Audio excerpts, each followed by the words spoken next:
every game before Call of Duty Black Ops 3 now, and even on games like Black Ops Cold War, you can get hacked. Yo, what is going on, guys? Serious here. This video is just going to be me basically rambling on for a few minutes about some things about the crashing situation in Black Ops 3. From what I've heard, this specific function is an RCE function where, lads, if you literally even load up the old Call of Duty games, people can download new software that was not made by Activision. Like, lads, is this not illegal? And eventually they started also messing with the other components of the networking. So things like lobby messages, the connectionless commands, or what they call out-of-band commands, where they send basically like certain strings to your client. For anyone who's where a string is like text, basically they just send some text to your client, and the game will like read it and do something based off of what that command says. And can you literally imagine? People can literally send commands to you. They can literally control your game remotely, and through that they can also find your IP address. How is this not a security issue? There's some exploits in there. Basically the game doesn't check that you're who you say you are, and so you can do some things that you shouldn't be able to do. But Why? basically this all comes down to a bunch of bugs in the programming, and people have been exploiting it. And this started with, I'm not going to name any names because obviously, you know, I'm not really looking to give reputation to these people. I think that's a good thing. No naming. Because that's really all they're after. Drama! For anyone who's not aware, this whole situation can be boiled down to... Get that away from me, man. People who are... I'm not even going to insult them. I'm just going to say what it is. These are people who don't really have a lot in their lives. Oh, they're no. and that's not an insult. Rampant virgins. They don't really seem like they have a lot of people that they talk to. They don't really do anything in their lives. They kind of just hang around Call of Duty. They're more of an online person. Dang. And these people, they boo. they are trying to find some way to have notoriety in the community, whether it's good or bad. They don't care what it is. They just want to be known in the community. So what they do is, instead of fixing problems, instead of, you know, going to the developers or helping the community, their goal is that it's much easier to piss off a bunch of YouTubers and make them make videos about you, and they get their notoriety that way. Rather than literally, this is exactly what I'm. It's not notoriety. This is exactly what I'm forced to do. But an attacker with the right setup and the right information can run arbitrary code on your machine just because you're on Black Ops 3. Not only can they run code on your machine through the game, they can run code on your machine. Period. They could install malware on your machine. They can install malware on the dedicated servers, which they are literally doing on Black Ops 2 right now. That's insanity. Which people don't pay attention to, but the Black Ops 3 servers have already been modified. If you guys have not paid attention, if you go in and try to use the endgame exploit in a MXT menu, you're gonna notice that it says you tried to end the game. It won't do it. This is only on certain servers, like US servers, I think, but so what he's saying is that the US servers of Black Ops 3 are already modified. Does having a VPN protect you? No. I don't think we've seen the worst of it. I agree with Freckleson. I think we're low-key lucky because there is so many bad things that they could potentially do here. That was not done by Treyarch. That was done by a modder who's sick and tired of people ending the game. Insane. That modder, who I'm not going to name as well because I don't want to get them in trouble, also did some other things along the lines illegal, of stopping a lot of the exploits against the servers. Now, he didn't really go too far into it. I'm not sure what his limitations are as far as what he can and can't do on the servers. I assume he has full access because he's, you know, writing you know, that's native wild. code to the servers. So that's wild. Assuming he can do all this, but he probably just doesn't care.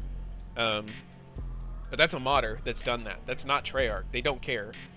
There's people literally changing the COD TV images on Black Ops 2 right now. If you go on Black Ops 2 on your Xbox 360, your PC, or your PS3, I don't know if the other consoles are affected. If you go to COD TV, you're gonna see a bunch of shit. You're gonna see like porn. You're gonna see our Discord server up there. You're gonna see another Discord server. You're lying. You're lying. Even on console? Are you out of your mind, man? Not even COD TV could get away with. This is foul, man. Treyarch does not care. Infinity Ward does not care. These problems exist on Infinity Ward games, Black Ops 3, and this remote code execution vulnerability that I reported to Activision, it exists on Cold War, which is their latest title for Treyarch. What? Anyone who's not aware, Treyarch What? Infinity Ward, and there's a couple other studios involved now. They basically have their own branches of the engine. If you attack their latest game, that's typically where they care about the vulnerability. They don't even care about Cold War. So they don't even care about Cold War. Lads, how is this not a lawsuit? basically what I'm trying to say here is we're on our own. For the people who are crying out for, you know, Treyarch or Activision to do something about this, look, I'm not saying it's impossible, but we've been having this issue for years. There's games like Black Ops 2 that are unplayable. By the way, if you guys are not aware, do not play Black Ops 2. RCE is everywhere, which again is that remote code execution thing where they can run code on your machine without you doing anything.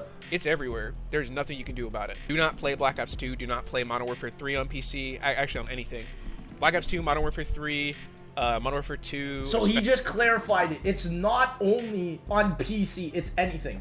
Plutonium is safe. So if you're playing any of the Plutonium clients like BO1, BO2, I think they even have some of the Modern Warfares on there. I can't remember.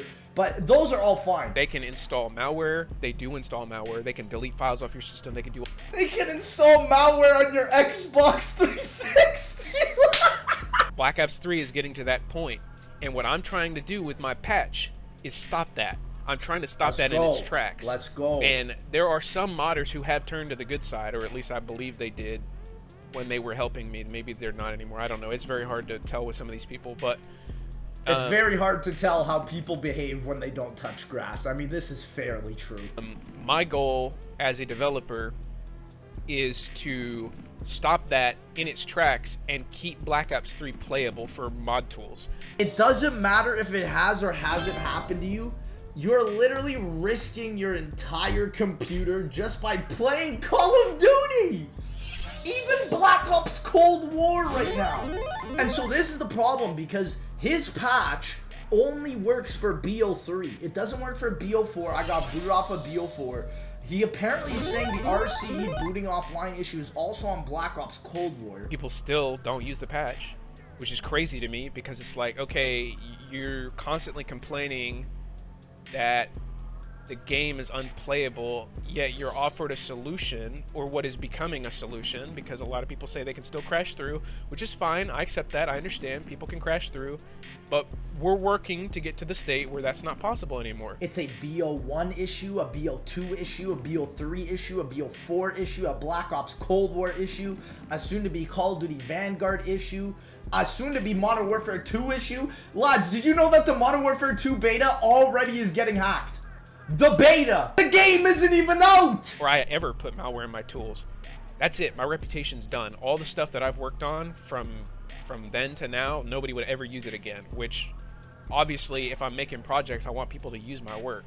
So I would never put any kind of malicious stuff in my tools. But you have to look in the developer's history, you have to look at their reputation, you have to look at these type of things and determine whether you trust them or not. For someone like me, I don't care who they are, I don't trust them, which is why I run things in a VM, and why I almost never run tools from people. And that's because I'm a software developer and I understand these type of things. Like, it just makes sense. Don't want to crash someone who can reverse it. That's why they don't attack me a lot of the time, because they call it spoon feeding.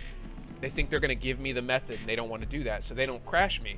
That goes two ways, right? Just shows also how long if you're running the patch, you can catch them, and how long will this patch even if last? you're running the patch, they're going to see that patch by Sirius in the top right, which I did that on purpose. They're going to see that patch, they know it logs everything, and they're not going to crash you purely because they don't want to give the crash log to Let's you. go! They don't want to give that information over because reverse engineering it makes it the harder for them hackers to attack other people. Yes. So, lads, has anybody gone on COD TV yet? Has any? I'm not. You know what? I don't even want to know. The way all the crashes start is they have to get you something called your net address. Now, this is not like your IP per se. The Twilight Zone, this is bro. more like a special IP that Demonware has given you, where they will... It's so wild, lads, that Demonware runs on BO3 and all the Call of Duties, and guess what still uses Demonware? The Modern Warfare 2 beta, bruh. Oh, what have we done, chat? Route any traffic sent to that IP on a certain port to you. And the reason they do that is because your router is not going to typically let people just send packets to you unless you have port forwarding set up. And if you did that, then you're really messing up. So they can actually send you messages through Steam too. So what can't they do? What can't they do, man? I mean, literally, what can they not do? That's the question we're trying to figure out right now. Get late. I mean, that is true. Yeah. If you're not friends with me, you don't get my net address. And that's typically like the first barrier to stop them. Now, the thing is, whenever they're in a lobby with you, that net address is going to be available regardless. Yeah. There's nothing you can do about it. Which is why back in the day, that's why we had people joining us. We literally chat. I'll never forget. Me, Noah, and Chop, I think, and JC were in a 4-player lobby. And we literally had somebody join as a 5th player in Zombies. Just go outside, man! Read a book! Do like a mile run, man! Do 100 jumping jacks! Why is this what you do with your time, bro? If your friend is in your lobby with you, and their Steam ID gets leaked, well, as an attacker, an attacker can literally just ping your friend through Demonware, and they'll get your IP address too. Just a funny little bit of drama right now. For people who don't care, this is probably the end of the video for you. But drama. Hey, what's going on, guys? UTK here. Welcome back to another video. In this one today, we're going to be doing the... Wait, I just got baited.